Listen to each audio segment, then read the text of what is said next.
Bonjour et bienvenue dans cette toute nouvelle vidéo dédiée au terminal en spécialité mathématiques. Alors du coup dans ce sujet-là, dans cette vidéo-là plutôt, je vous propose qu'on apprenne à dénombrer, mais cette fois-ci en utilisant le principe multiplicatif. Dans la précédente vidéo, donc nous avons appris à dénombrer en utilisant un diagramme de Venn. Et sans le savoir, donc dans la vidéo, j'ai oublié de vous le dire, mais on a introduit ce qu'on appelle le principe additif.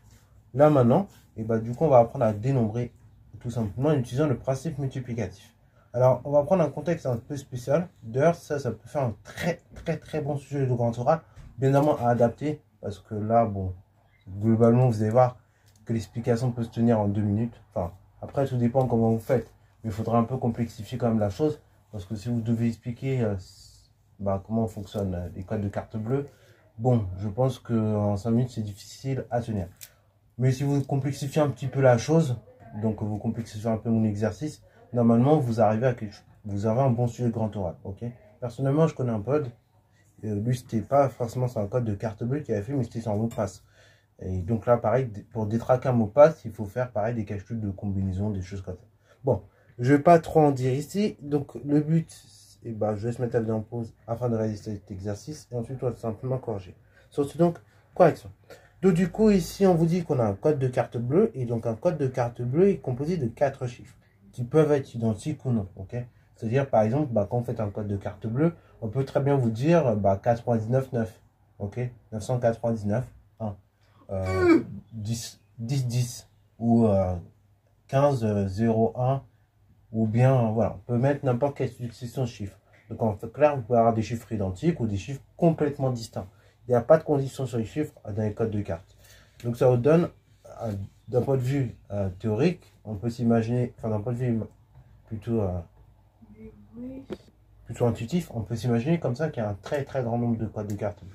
Et nous allons voir que rien que sur un code de carte bleue, et en effet, il y a un très grand nombre de codes possibles.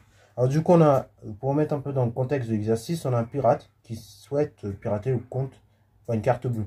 Ainsi, donc on demande de déterminer la probabilité que cet événement se fasse. Donc en clair, qu'il arrive à détraquer comme ça la carte bleue de quelqu'un. Vous allez voir, c'est pas facile. Hein.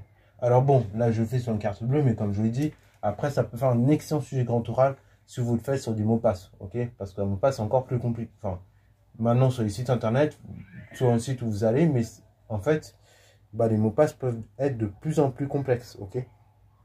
Et donc après, celui qui veut pirater tout ça, ça lui offre beaucoup de combinaisons. Donc si vous êtes à l'aise avec le combinatoire et dénombrement, quand je vous dis, ça fait un super sujet grand oral, comment détraquer les mots passe, ok? Et ça, même si vous n'avez pas fait NSI, franchement, on propose un sujet comme ça, c'est bien. C'est bien, on aura envie de tester. Enfin, je pense, personnellement, j'aurais envie de tester si j'étais membre du GEC. Bon, fermeture de la parenthèse. Donc, un code de carte bleue, comme je l'ai dit, c'est 4 chiffres qui peuvent être identiques ou non. Donc, il faut vous imaginer, vous êtes vous êtes devant votre lecteur, et donc, vous allez taper 4 chiffres, comme ceci. Ok? Donc, dans votre lecteur, vous allez taper 4 chiffres. Le premier, donc pour la première case, vous avez 1, 2, 3, 4, 5, comme ça jusqu'à 10 chiffres, ok? Vous avez tous les chiffres possibles, donc en type, bien évidemment, compris entre 0 et 10. Entre 0 et 9, pardon, du coup. Ce qui fait donc 10 chiffres. Donc déjà, techniquement, pour que le pirate arrive à bien pirater la carte, il faut déjà que le premier chiffre soit bon. Donc en fait, il a 10 possibilités. Ok, donc il a une chance sur 10 pour que le premier chiffre soit bon. Maintenant, du coup, deuxième chose, il faut que pour que un code de carte soit entièrement bon, il faut que les 4 chiffres soient bons, parce que sinon, après, ce serait beaucoup trop simple, on a une chance sur 10 et c'est quand même beaucoup, une chance sur 10 de se faire pirater sa carte. Donc non, pour qu'un code de carte bleue soit bon, il faut que les 4 chiffres soient bons. Donc, du coup, le premier, on a déjà une chance sur 10 pour que le premier soit bon. Maintenant, du coup, pour le deuxième chiffre, pareil, du coup, comme on a dit que les chiffres peuvent être identiques ou non, on n'a pas de contrainte sur ceci, et du coup, je peux reprendre encore les chiffres entre 0 et 9. Donc là, ça m'offre encore 10 possibilités. Ah, là, on sent que ça commence à devenir chaud. Parce que le fait que j'ai encore 10 chiffres de possibles pour la deuxième case, là, ça va m'ouvrir énormément de possibilités. C'est-à-dire, j'aurai 10 fois 10, 100 possibilités au total, ok? De combinaison des deux chiffres, pour que j'aurai un chiffre exact. Ensuite, là, pareil, pour la troisième case, du coup, j'ai tous les chiffres possibles entre 0 et 9 à nouveau. Parce que toujours pas de contrainte. Ok? Donc là, 10 chiffres. Et là, pareil, pour la quatrième case, bah, vous avez compris, j'ai 10 chiffres possibles entre 0 et 9. Voilà. Ok. En clair, si on le dit d'un point de vue un peu plus mathématique, parce que là, j'ai essayé de vous le dire un peu dans un langage bah, qui n'est pas très mathématique. Donc, on va noter un ensemble. Donc, on va introduire un ensemble. Donc, on va dire soit E, l'ensemble des chiffres possibles qu'on peut faire avec une carte bleue. Donc, ça va être en clair l'ensemble des entiers compris entre 0 et 9. Et bien, en fait, un code de carte bleue, c'est un 4-uplet de l'ensemble E. Ok, ça va être le produit cartésien de E fois E fois E fois E, 4 fois. Donc, ça va être un 4-uplet de l'ensemble E, tout simplement. Donc, on va le noter. Un code de carte bleue. Et bien, ça, je dis que c'est un 4-uplet. Ou une 4 liste aussi. Alors là, vous allez voir, en termes de vocabulaire, on va avoir beaucoup de mots. Donc, ça va être une 4 liste ou un 4-uplet. Ou un élément. Donc, du produit cartésien E puissance 4. Là, je ne vais pas écrire E fois E fois E 4 fois, je vais dire E puissance 4.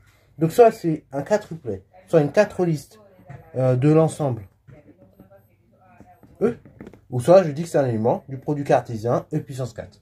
Ok. Ainsi, du coup, je vais mettre le calcul. Il y a donc, en termes de possibilité de faire des codes de carte bleue, bah, j'ai 10 fois 10 fois 10 fois 10. J'ai donc 10 puissance 4 codes de carte bleue possibles. En gros, j'ai 10 000 codes de carte bleue possibles. Alors après, bah, vous devinez que si je mets une contrainte sur ces codes de carte bleue, je vais diminuer de manière drastique bah, le nombre de possibilités. Si par exemple je dis que les chiffres ne se répètent pas, et bah, c'est-à-dire que là pour le premier, du coup j'aurai 10 chiffres, ok. Mais pour le deuxième, bah, du coup comme j'en aurais déjà utilisé un, et bah du coup je n'aurai plus que 9 chiffres. Après pour le troisième, vu que j'en ai utilisé 2 déjà, et bah je n'aurai plus que 8 possibilités. Et ainsi de suite. Pour le septième, du coup, il va m'en rester 7. Enfin pour la quatrième. Donc en fait j'aurai 10 fois 8 fois 10 fois 9 fois 8 fois 7 possibilités. Donc ça donne un nombre beaucoup plus petit de possibilités de codes de carte bleue. Ok. Tandis que là, bah, du coup, si on ne met pas de contrainte, on a 10 000 codes de carte bleue possibles. En clair, du coup, pour revenir au contexte de l'exercice, maintenant qu'on a déterminé l'ensemble des codes possibles de carte bleue, et bah, sur ces codes possibles, j'en ai 10 000, et bah, il m'en faut une de combinaison de carte bleue qui fonctionne pour avoir le bon code. Ok. Et bah, du coup, ça veut dire que j'aurai une chance sur 10 000 que l'événement se fasse. Ok. Ainsi. Donc, la probabilité. En fait, en clair, là, pour calculer la probabilité que l'événement se fasse, c'est-à-dire donc de se faire pirater sa carte bleue, je vais donc prendre le nombre d'issues favorables à l'événement. Donc, ici, le fait de réaliser le piratage de la carte, divisé par un nombre total de possibilités. Il se trouve que j'ai calculé le nombre total de possibilités, qui correspond au nombre total de codes, qui est de 10 000. Et le nombre donc, d'issues favorables, bah, il n'y en a qu'une, ok, une sur 10 000. Donc la probabilité de se faire pirater sa carte. Donc, du coup, la probabilité de se faire pirater sa carte, c'est une chance sur 10 puissance 4. Donc en clair, c'est 1 pour 10 000. Donc ça fait moins de 0,1 pour 1000. Ce qui est vraiment très faible, ok. Donc a priori, mis à part si vous êtes un... Mis à part si le pirate est très très fort, qu'il a plein de programmes, et mis à part si vous connaissez parfaitement, bah, a priori c'est quand même assez difficile de se faire pirater sa carte bleue. Je ne dis pas que c'est impossible, hein. Vous avez quand même une chance sur 10 000 de vous faire pirater votre carte, mais bah, a priori, au vu des contraintes de l'exercice, cela est impossible. Enfin, cela est très faiblement possible, on va dire. Par ailleurs aussi, je le dis aussi, par ailleurs aussi, donc en termes de carte bleue, piratage de code, deuxième chose aussi que je voudrais préciser, c'est que tout simplement, en théorie, bah, ça reste très difficile de faire pirater cette carte bleue pour une simple bonne raison, c'est qu'en fait, et bah, quelqu'un qui essaie de faire un code de carte bleue plus de 3 fois, et bah, au-delà de la troisième fois, bah, tout simplement la carte est tout simplement bloquée. Donc si vous essayez de taper 3 fois le code de carte bleue et que vous avez faux, automatiquement la carte est bloquée. Et je crois que après ces démarches assez longues, il faut recommander une carte. Enfin bon, c'est un bordel le truc. Et en plus, si vous prenez sur vos compte, enfin bon, pas marrant. Donc, tout ça pour dire que cet événement est quand même bah, très peu probable. Voilà. Donc voici tout pour cette vidéo, j'espère que ça t'a plu. Si c'est le cas, n'hésite pas à la prochaine.